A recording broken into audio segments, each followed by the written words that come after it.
Hello, my name is Carrie Brown and I'm with the Central Mississippi Regional Library System.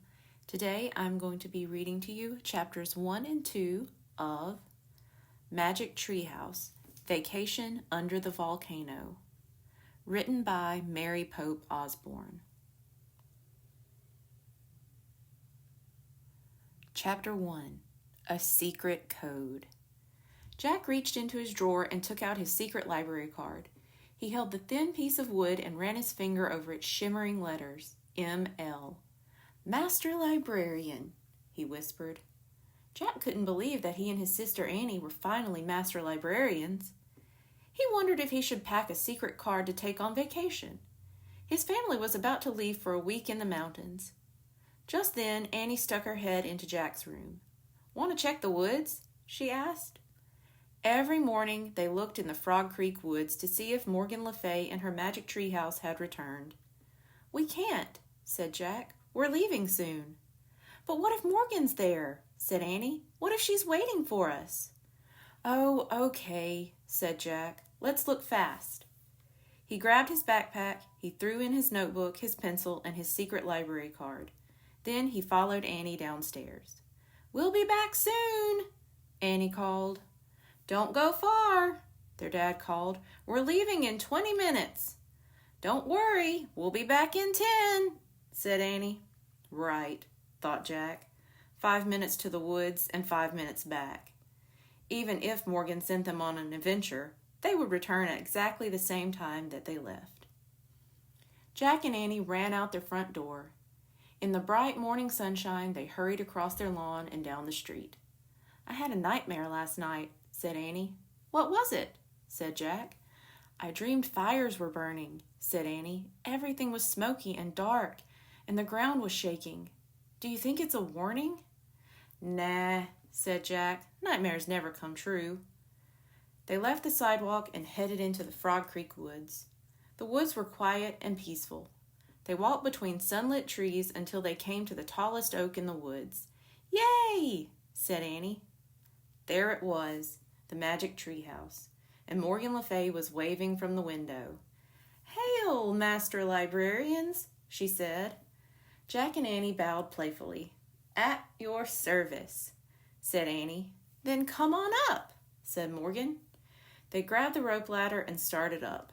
When they climbed inside the treehouse, they found Morgan holding a book and a piece of paper. "I have an important mission for you," she said. "Are you ready?" "Yes," they both answered. Jack's heart pounded. Ever since Morgan had made them master librarians, he had been longing for their first mission.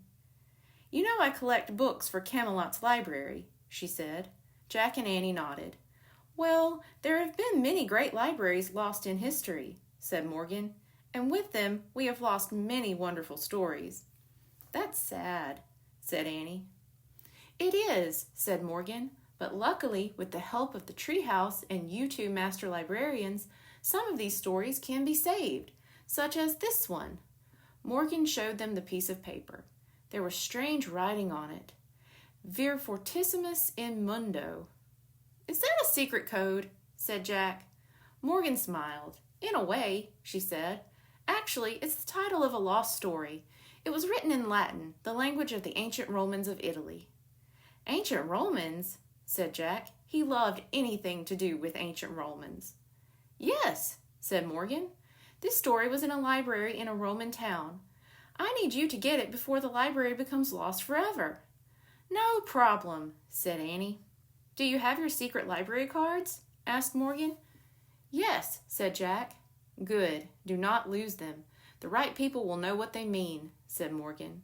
"And, as usual, here is a book to help you." Morgan handed Jack a book called Life in Roman Times. The cover showed a Roman town with people wearing tunics and sandals.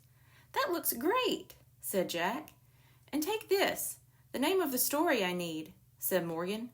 She handed the piece of paper to Jack, and he put it in his pack. "Remember," said Morgan, "your research book will guide you. But remember, in your darkest hour, only the ancient story can save you. But first, you must find it." Jack and Annie nodded. "Go now," Morgan said softly, "and don't forget what I just told you." "Thanks," said Jack. He pointed at the cover of the book on Roman times. "I wish we could go there," he said. The wind started to blow. "I almost forgot. I'm going to help you blend in," Morgan shouted above the wind. "What do you mean?" shouted Jack. Before Morgan could answer, the treehouse started to spin. It spun faster and faster and faster. Then everything was still. Absolutely still. "Oh, cool," whispered Annie. "Look at us." Chapter 2. The End is Near. Jack opened his eyes. He pushed his glasses into place. Morgan was gone, and so were Jack's jeans, t-shirt, sneakers, and backpack. Instead, he had on a white tunic with a belt, sandals that laced up, and a leather bag. He looked at Annie. She was dressed in the same way. Morgan had made them look just like kids in the ancient Roman town. "I guess this is what Morgan meant," said Jack, when she said she'd help us blend in. "I feel like Cinderella," said Annie. "I like these clothes." "Yeah," said Jack, although he felt a little as if he was wearing a dress. Annie looked out the window. "It's pretty here," she said. Jack looked with her. They had landed in a grove of trees. On one side of the grove rose a gentle-looking mountain. On the other, a town sparkled in the sunlight. "I wonder where we are," said Jack. He opened the book about Roman times. He read aloud. "Almost 2,000 years ago, on August 24th, AD 79, the seaside town of Pompeii was a typical Roman town. Many Romans went there on their vacation. They built large houses called villas and planted groves of olive trees along the slopes of a mountain called Mount Vesuvius." Annie kept looking out the window as Jack pulled out his notebook and pencil. He wrote, "Vacation in Pompeii, August 24th, AD 79. Houses called villas." Jack looked out the window again. "It does look like a nice place to go on vacation," he said. "We must have landed in one of the olive groves," said Annie. "Yeah, and that town must be Pompeii," said Jack. He looked in the opposite direction, "and that mountain must be Mount Vesuvius." Annie shivered. "That name sounds scary," she said. "Really?" said Jack. "Not to me." He looked down at his notes. "Hey, did you feel that?" said Annie. "What?" Jack looked up. "The ground shook. I heard it rumble too," said Annie. Jack frowned. "I think you were just dreaming again," he said. "No, I wasn't," said Annie. "Something feels wrong about this place. I really think we should go home now." "Are you nuts?" said Jack. "We have to find that lost story from Morgan. Besides, I've always wanted to see a Roman town." He threw his notebook and the Roman book into his leather bag. Then he went down the rope ladder. "Come on," he called when he stepped onto the ground. Annie just stared down at him. "Don't be chicken," he said. He pushed his glasses into place. "Come on, it'll be fun." Annie still didn't move. "What's wrong with her?" Jack wondered. "Usually I'm the worried one." "Come on," he pleaded. "We can't let Morgan down." Annie let out a big sigh. "Okay, but we better find that story fast," she said. Finally, she climbed down the rope ladder. The sun was bright and hot as they took off between the olive trees. With Mount Vesuvius at their backs, they headed for the town of Pompeii. "That's weird," said Annie. "I don't hear any birds." She was right. The grove was strangely silent. "Don't worry about it," said Jack. "Maybe they're all at the beach. Come on, let's go over that bridge." He led the way to a small wooden bridge that crossed a narrow stream. But when they got to the stream, they found it had dried up. "That's really weird," said Annie.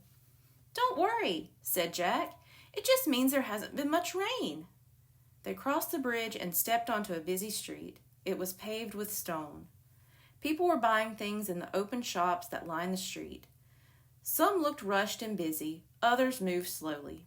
Kids walked with their parents. Groups of teenagers talked and laughed. They don't seem very different from people shopping in Frog Creek, Jack thought. Except for the clothes, of course. "How will we ever find the ancient lost library?" said Annie, glancing around. "I don't know," said Jack. "Just be on the lookout." They walked past shops that had huge jars in them. When Jack looked closely, he saw that they were filled with grain, dried fruit, and olives. Meat hung from the ceilings of some of the stores. They passed a noisy tavern where people were eating and drinking. A young man played a stringed instrument. "See, there's nothing to worry about," said Jack. "This place isn't all that different from our time." "It's not that," said Annie with a worried look. "See, there's a barber shop and a shoe shop," said Jack, pointing. A boy was getting his hair cut by the barber. A girl was trying on a new pair of sandals with her mother. "It is kind of like home," Annie agreed. They kept walking until they passed a bakery filled with freshly baked flatbreads. "That bread is like pizza," said Annie, smiling. "Yeah," said Jack. The good smells from the bakery made him feel even more at home. Jack looked at Annie. She was still smiling as they walked on. Soon they came to a large square filled with people, carts, and horses, and more shopping stalls. "Honey cakes, stuffed dates, peacock eggs," sellers called. Farmers were selling grapes, garlic, and onions. Fishermen were selling all kinds of fish. A few people stood on boxes giving speeches to small crowds. "Hey, I bet this is the Forum," said Jack. He reached into his bag for his book. He flipped through it until he found a picture of the square. He read, "The center of a Roman town was called a Forum. The Forum was the main place where people met to sell goods and discuss politics." "I was right," said Jack. He pulled out his notebook. He wrote, "Forum, center of town." "Jack," whispered Annie. "Jack!" She tugged on his tunic. "Look!" Jack glanced up. Annie nodded toward an old woman who was staring straight at them. She wore a black cloak. Her gray hair was tangled and wild. She seemed to be missing her teeth. The woman pointed a bony finger at Jack and Annie. "The end is near," she said in a raspy voice. "Go home, strangers." "Yikes," said Annie. "We'd better get away from her," said Jack, "before people wonder who we are." He put away his notebook, then he and Annie hurried away. The old woman cackled behind them. Thank you. Be sure to tune in next week for chapters 3 and 4. Goodbye.